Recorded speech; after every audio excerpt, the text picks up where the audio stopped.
Assim, o povo adora. O que você tá fazendo assim? Que foi? Ah, já tá filmando, meu Deus do céu. Então já tá filmando. Tá bem assim o cabelo? Então vamos lá. Eu não vou cortar não, você vai ver. Ó, então agora nós vamos falar, tá? Nós vamos falar das combinações, tá legal? Então eu vou combinar alguma coisa que corta e amassa ao mesmo tempo. Eu tô falando de um facão. Mas cuidado, se eu quiser uma mola, um facão tão bem amolado e deslizo que ele é um instrumento cortante. Não, eu quero falar do machado, né? Então eu vou ter uma combinação de componentes incisos e componentes contusos. Tanto é que ele é um instrumento corto contundente. Pode ser mais um, mais o outro. Lembre-se de uma coisa, sempre que tiver fratura, e quando você está com o machado na mão, provavelmente você vai produzir uma fratura no indivíduo, sempre que eu tenho um componente, sempre que eu tenho uma fratura, eu terei um componente contundente, isolado ou combinado. Depois você dá uma olhadinha no site, tá assim de figurinha. Vamos falar um pouquinho das perfo-incisas, das facadas. O que eu tenho que entender com relação à facada? Cuidado, porque se eu tenho uma faca, vou desenhar uma faca aqui, ó, né? Se eu tenho uma faca aqui com 10 centímetros de comprimento, ela pode fazer um orifício com 1 centímetro de profundidade, 2, 3, 4, 10, até 11, 12, sem que se enfie o cabo. Basta comprimir, e aí pela depressibilidade do tecido eu posso ter um percurso maior do que a lâmina, sem colocar o cabo. É a lesão em acordeon, faz sentido, acordeon, de Lacazange.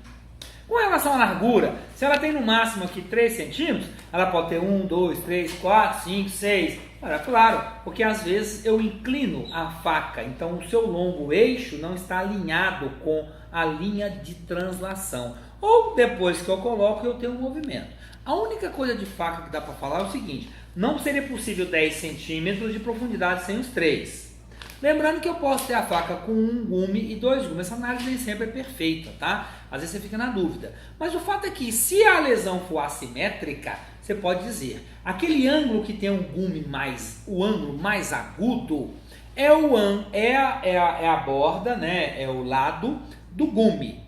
Em contrapartida, o mais obtuso é o lado contrário ao gume, ok? Então de facada basicamente é isso. E de machado também. Agora nós vamos para os tiros, tá? Gente, tiro é coisa demais, mas em 5 minutos a gente tem que lembrar algumas coisas básicas. O que vai ser importante da perícia? Primeira coisa, saber se é tiro ou não, né? Isso é básico. Saber quem é a entrada e quem é a saída.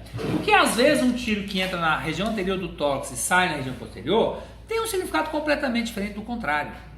Se o projetil permaneceu no corpo ou alguma parte do projetil, eu tenho que recuperar para possibilitar o exame balístico comparativo, que eu vou fazer com outro projetil expelido pela arma questionária, geralmente na piscina, para não ter deformação, e coloco no microscópio balístico comparador. Muitas vezes eu posso afirmar: olha, não tenho dúvidas de que esses dois projetis passaram pelo mesmo cano.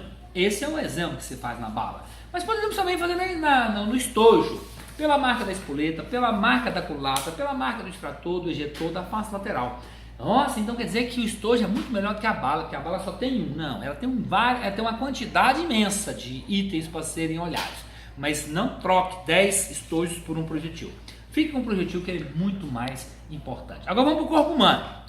Então tá, como é que eu sei quem é entrada e saída? Ora. Em geral a entrada é regular, invertida, menor, com zona de escoriação, porque quando o projetil vai entrar, a pele se invagina e ele vai ralar na lateral. Isso é a entrada. E a saída? Outra coisa, na entrada vai faltar tecido. Tira uma tampinha, falta uma bolinha. Na saída não. Na saída eu tenho um tecido evertido, irregular, estrelado, um buraco aparentemente maior, mas eu consigo fazer uma coaptação perfeita das bordas. Não tem escoriação e não tem perda de tecido. Tudo isso em geral, tá? Muito bem. E aí a outra análise que se faz é com relação à distância do disparo. Gente, presta atenção. Se eu estiver falando de um tiro de espingarda, utilizado como tal, com uma munição com múltiplos balins, aí é fácil. Por quê? Porque na medida que eu distancio a arma do alvo, eu vou tendo um afastamento dos balins, ou seja, um alcance maior. Mas nas armas de balins de projetil único, eu não tenho como analisar a dispersão de balins, porque é um balim só. Aí eu vou me valer dos elementos secundários do disparo. E é por isso que eu vou classificar em 3 situações diferentes. Primeiro, disparo à distância. Qual é a distância, professor? Não sei, depende da arma e da munição. No disparo à distância, o que eu sei é que apenas o projetil em si produzia alterações no corpo da vítima. Tá. O próximo, chega mais perto. Que bom perto, professor? Perto a ponto dos elementos secundários do disparo atingirem o corpo. E eu estou falando basicamente da pólvora e da chama. Pólvora na modalidade combusta, que vira uma fumacinha, vai fazer o espaçamento. E na modalidade de grânulos ainda.